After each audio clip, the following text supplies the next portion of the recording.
গাউসের উপপাদ্যের উপর নির্ভর করে অনেক নিউমেরিক্যাল প্রবলেম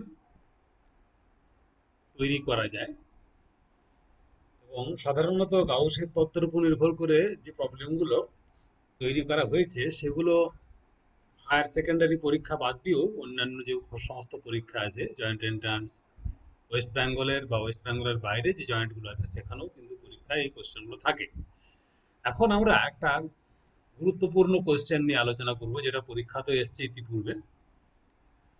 তো প্রথমত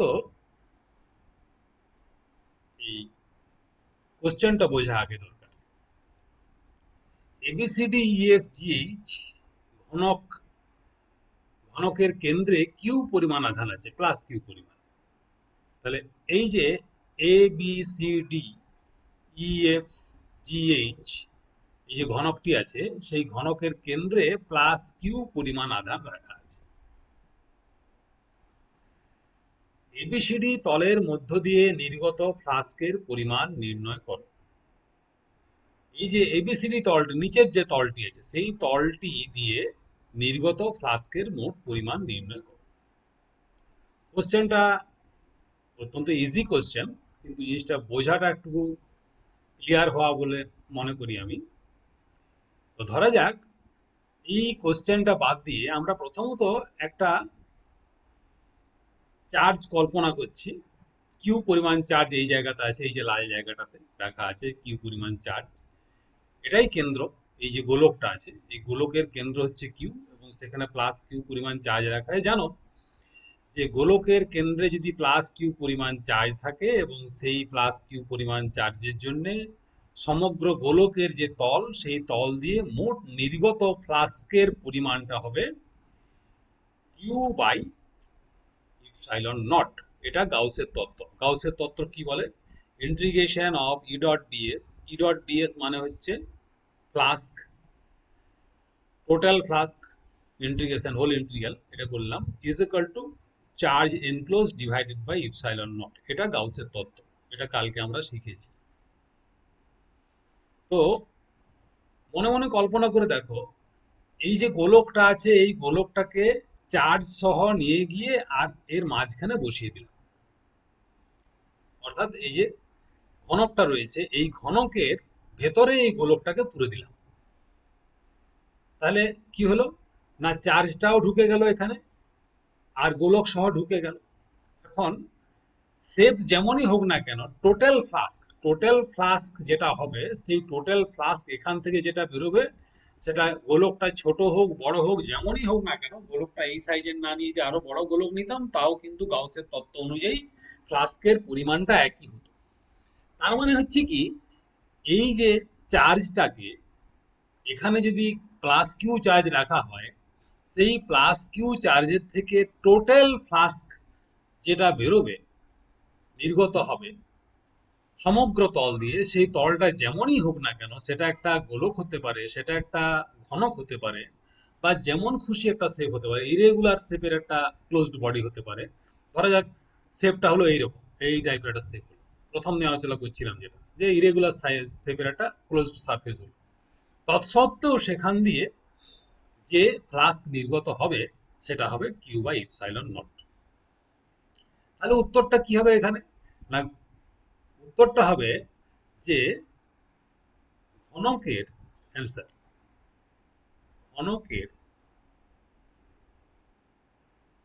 ছটি তল দিয়ে, ঘনকের দেখো ছটি তল রয়েছে, এই নিচে একটি, উপরে একটি, এই ডান দিকে একটি, বাঁ দিকে একটি, সামনে একটি, পিছনে একটি।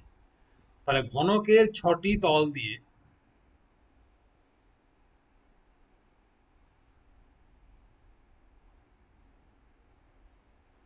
মোট নির্গত তড়িৎ flask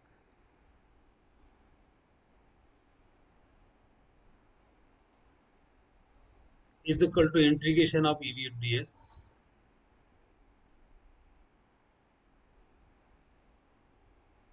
is equal to q by epsilon naught।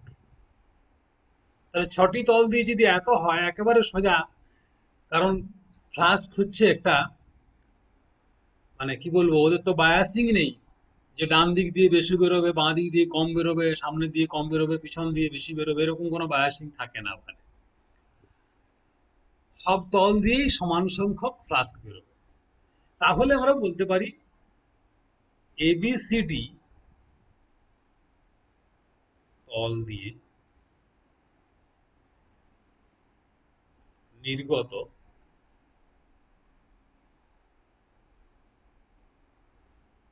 Flask is equal to Q by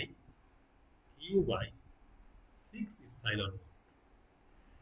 এবারে এই কোশ্চেনটা যদি এরকম থাকতো যে যে কোনো দুটি তল দিয়ে, ধরা যাক বললো যে এই তল দিয়ে এবং এই তল দিয়ে মোট ফ্লাস্কের পরিমাণটা কত, তাহলে আমরা বলবো তখন একটা তল দিয়ে যদি বেরোয় কিউ বাই 6 ইপসাইলন নট, তাহলে দুটো দিয়ে বেরোবে × 2, তিনটে দিয়ে বেরোবে × 3, এইরকম ব্যাপারটা আর কি। এমনটা কখনো কখনো কোশ্চেন থাকে যে এই তল বাদ দিয়ে, এই যে তলটি আছে ডান দিকে HGDC যে তলটি রয়েছে, এই তল বাদ দিয়ে বাকি 5টি তল দিয়ে নির্গত ফ্লাস্কের পরিমাণ কত। এই তলটা বাদ দেওয়া হলো, এই তলটা বাদ দিয়ে বলা হলো যে এই তল বাদ দিয়ে বাকি 5টি যে তল রয়েছে সেই 5টি তল দিয়ে কত হবে। সেই 5টি তল দিয়ে কত হবে, 5টি তল দিয়ে হবে 5Q/6 ইপসাইলন নট। হ্যাঁ, এই হচ্ছে অ্যান্সার। এটা কোশ্চেন, এই কোশ্চেনটা ইজি ভিজুয়ালাইজেশন করার জন্য আমি এই ছবিটা ব্যবস্থা করেছি। আর অঙ্কটা একেবারেই বলো খুব সহজ অঙ্ক, এমসিকিউ আকারে দেয় কখনো কখনো। আচ্ছা, এরপরে এই যে ধারণাটা রয়েছে, যে ধারণাটা আমরা এখানে অ্যাপ্লাই করলাম, সেই ধারণাটা আমরা, এই আইডিয়াটা অন্য জায়গায় আবার এক্সটেন্ড করবো। অর্থাৎ এই আইডিয়াটাকে আমরা অন্য একটা, আর একটা ভালো প্রবলেম, যে প্রবলেমটা 2018 সালে সম্ভবত জেই মেনে দিয়েছিল, সেই জায়গাতে এটা আলোচনা করব। কিরকম প্রবলেম দিয়েছিল, আমরা চলে যাই প্রবলেমটাতে, নেক্সট পেজে। এ বাহু বিশিষ্ট একটা, এর 2 নম্বর প্রবলেম, আগের প্রবলেমটা বুঝিয়ে দিয়েছি, এটা 2 নম্বর প্রবলেম। এ বাহু বিশিষ্ট ঘনকের কেন্দ্রে কিউ একটি আধান রয়েছে। তাহলে এই যে ঘনকটি রয়েছে এর প্রত্যেকটি বাহুর দৈর্ঘ্য হচ্ছে এ, এর কেন্দ্রে একটি আধান রয়েছে +Q। কেন্দ্র থেকে a/2 দূরে এবিসিডি তলের কেন্দ্রীয় বিন্দু পি, কেন্দ্র থেকে a/2 দূরে এবিসিডি তলের কেন্দ্রীয় বিন্দু পি, দেখো এবিসিডি,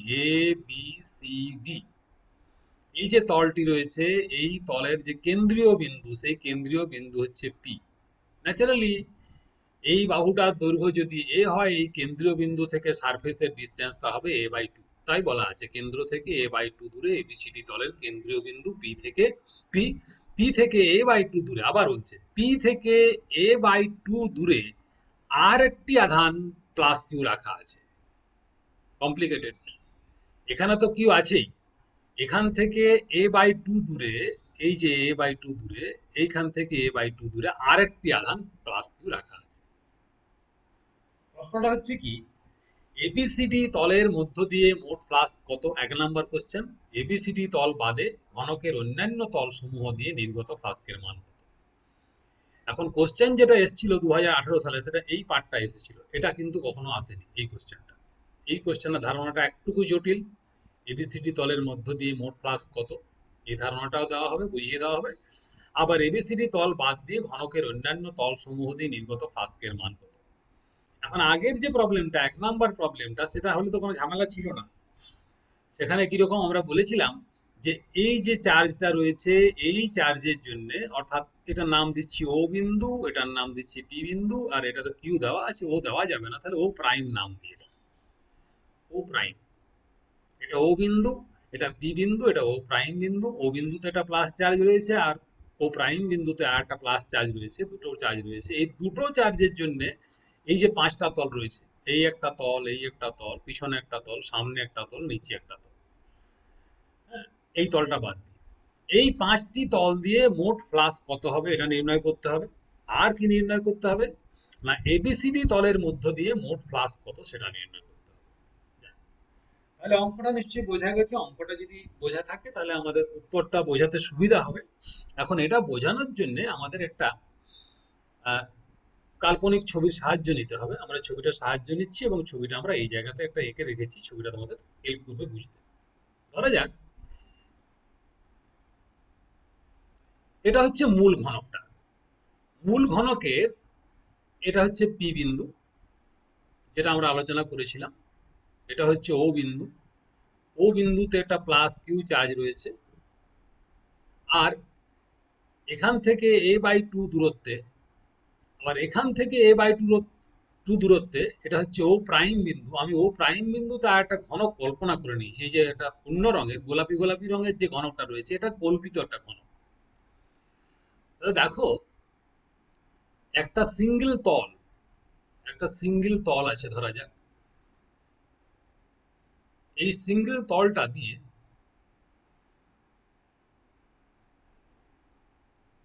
এদিকে যদি চার্জ থাকে, এই চার্জের জন্য ইলেকট্রিক ফিল্ড লাইন্স গুলো এইদিকে হবে। ইলেকট্রিক ফিল্ড লাইন্স যদি এইদিকে হয়, তাহলে এই তলটা একটা তল, একটা তল দিয়ে, তাহলে ফিল্ড লাইন্স গুলো যদি এই দিকে হয়, ই এর ভ্যালুটা হচ্ছে এটা। এই চার্জের জন্য এখানে ইলেকট্রিক যে ভেক্টরটা, ইলেকট্রিক ক্ষেত্র ভেক্টর যেটা, সেটা হচ্ছে এই অ্যারোটা। তাহলে এই ফ্লাক্সটাকে যদি আমি পজিটিভ ধরি, ফ্লাক্স যাই হোক না কেন, আমার তো জানা আছে যে কিউ থাকলে এখানটা দিয়ে যে ফ্লাক্স যেটা হয় সেটা হয় Q/6 ইপসাইলন নট, এটা হয়। তাহলে এই চার্জের জন্য যদি এই ফ্লাক্সটা পজিটিভ হয়, তাহলে এখানে সমপরিমাণ যদি চার্জ থাকে, তাহলে এই দিকে তার ইলেকট্রিক ভেক্টরটা হবে, ফিল্ড ভেক্টরটা। এই ফিল্ড ভেক্টরের জন্য যে ফ্লাক্স হবে সেটা হবে -Q/6। তাহলে টোটাল ফ্লাক্স কত হলো? একটার জন্য প্লাস আর একটার জন্য মাইনাস। ন্যাচারালি এই যে সারফেসটা রয়েছে এবিসিডি সারফেস, এই যে সারফেসটা আছে, এই সারফেসের মধ্য দিয়ে টোটাল ফ্লাস্ক সেটা হবে, এই দুটোকে যদি অ্যাড করি তাহলে এটা হবে 0। বোঝা গেল ব্যাপারটা কিরকম? তাহলে এখানে এই দুটো চার্জের জন্য এই যে একটা মাঝের যে পার্টিশন ওয়ালটা রয়েছে, পার্টিশন যে সারফেসটা রয়েছে, এর মধ্য দিয়ে ফ্লাস্ক হচ্ছে 0। এখন প্রশ্ন হচ্ছে আমাদের 2 নম্বর কোশ্চেনটা চলে যায়। 2 নম্বর কোশ্চেন এটা বোঝা গেল, আশা করা যায় যে এটার জন্য যদি প্লাস হয়, এটার জন্য মাইনাস হবে। এখন আমাদের যে মূল কোশ্চেনটা ছিল, যেটা বললাম যে 2018 সালে যেই মেনে এসেছিল, সেটা এই পোর্শনটা ছিল, এবিসিডি তল বাদ দিয়ে ঘনকের অন্যান্য তল সমূহ দিয়ে নির্গত ফ্লাস্কের মান কত। তাহলে দেখো যে এখানটা দিয়ে যে এখানে যে চার্জটা রয়েছে, এই চার্জটা থাকার জন্য এই সারফেস দিয়ে, এই যে সারফেসটা আছে, এই সারফেস দিয়ে যে ফ্লাস্ক ভেতরে ঢোকে, অর্থাৎ কিনা ব্যাপারটা এইরকম,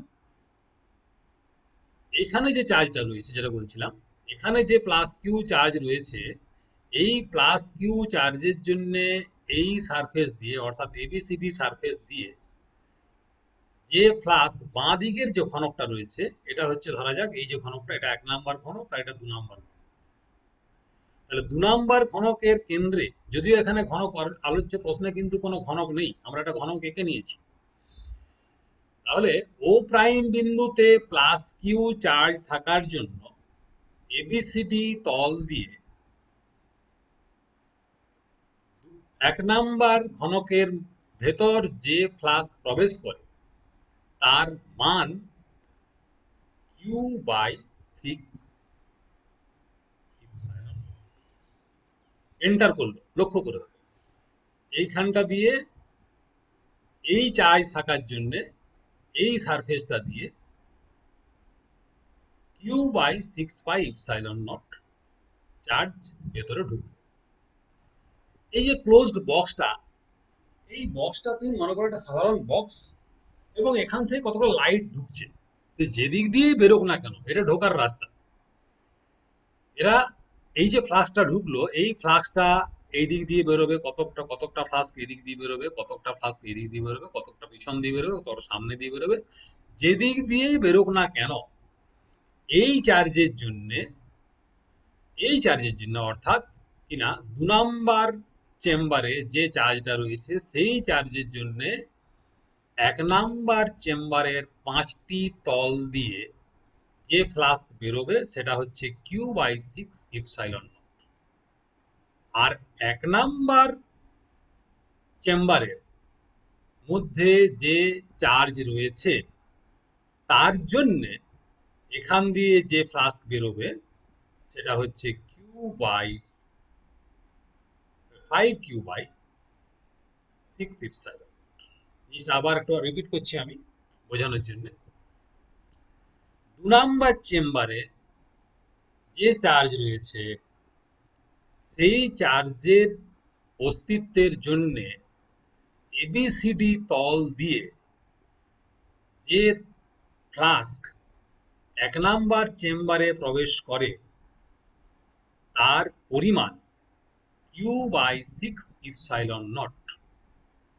আর 1 নাম্বার চেম্বারে যে চার্জ রয়েছে সেই চার্জের জন্য বাকি 5টি তল দিয়ে যে ফ্লাস্ক নির্গত হয় তার মান হচ্ছে 5Q/6 এপসাইলন।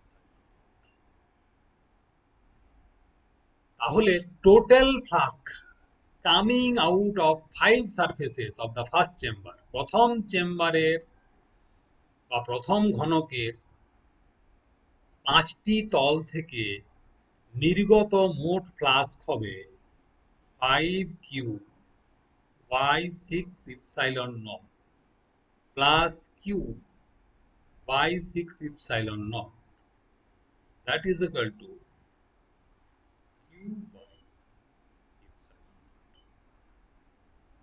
বোঝা গেল ব্যাপারটা? তাহলে এটা এই লজিকটা লিখবো যে ও প্রাইম বিন্দুতে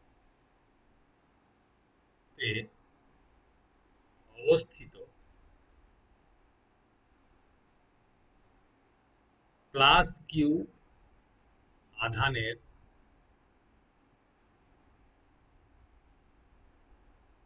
জন্য, নাম বোধহয় এবিসিডি দিয়েছি, তাই তো? হ্যাঁ, এবিসিডি জন্য এ বি সি ডি তল দিয়ে ও ডট বিন্দুতে ও প্রাইম বিন্দুতে অবস্থিত প্লাস কিউ আধানের জন্য এবিসিডি তল দিয়ে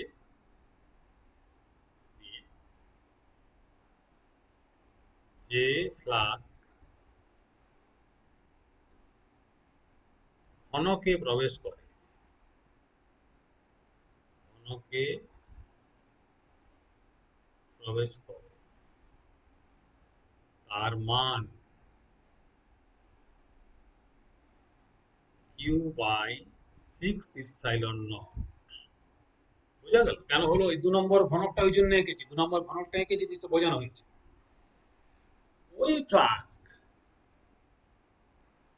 ওই ফ্লাস্ক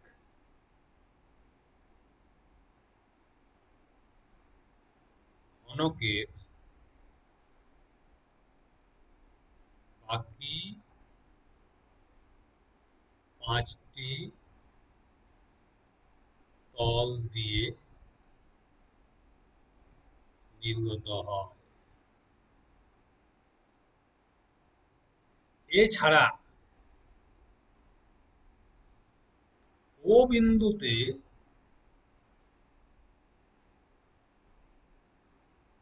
প্লাস কিউ আধান থাকার জন্য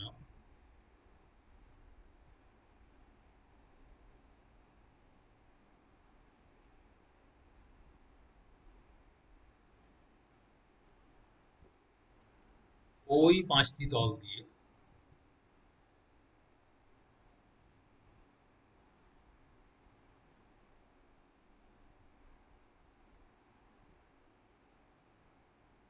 5q/6 epsilon naught প্লাস নির্গত হয়। অতএব এখানে লিখবে অতএব মোট ফ্লাস্ক এর মান সমান q/epsilon। এটা অ্যান্সার। আশা করা যায় অঙ্ক দুটোই বোঝা গেছে। এই রকম অঙ্ক বাদ দিয়েও এই ফ্লাস্ক নির্ণয়ের জন্য বা গাউসের সূত্রের উপরে অ্যাপ্লাই করে প্রবলেম প্রচুর হয় এবং প্রতিটি ভালো ভালো প্রবলেম। আমাদের যেগুলো বারবার বলেছি কনভেনশনাল বইতে যে সমস্ত প্রবলেমগুলো থাকে সেই প্রবলেমগুলো বাদ দিয়ে আমাদের নতুন ধরনের প্রবলেম করতে শিখতে হবে। আদারওয়াইজ যেগুলো উন্নত ধরনের পরীক্ষা সেই পরীক্ষাতে আমাদের কোশ্চেনগুলো পেয়ে দিশাহারা হয়ে যেতে হবে, উত্তরগুলো করা যাবে না। সাধারণ প্রবলেমগুলো কখনোই আসে না উন্নত ধরনের পরীক্ষাতে, ভালো প্রবলেম ওরা দেয়। এই জন্য বিষয়বস্তুটা খুব ভালো করে জানা থাকা দরকার। কনভেনশনাল প্রবলেমগুলো তো করতেই হবে আগে। যাই হোক, এই দুটো প্রবলেম করি এই ক্লাসটা ছাড়বো আমি। নেক্সট ক্লাসে আর একটু ভালো প্রবলেম আরো দেওয়া হবে। গাউসের সূত্রের উপরেই প্রবলেমটা সেট করা হচ্ছে। তোরা নেক্সট ক্লাসটাও ফলো করো, তাহলে প্রবলেম আরো কিছু শিখতে পারবে। ভিডিওটি দেখার জন্য প্রত্যেককে ধন্যবাদ।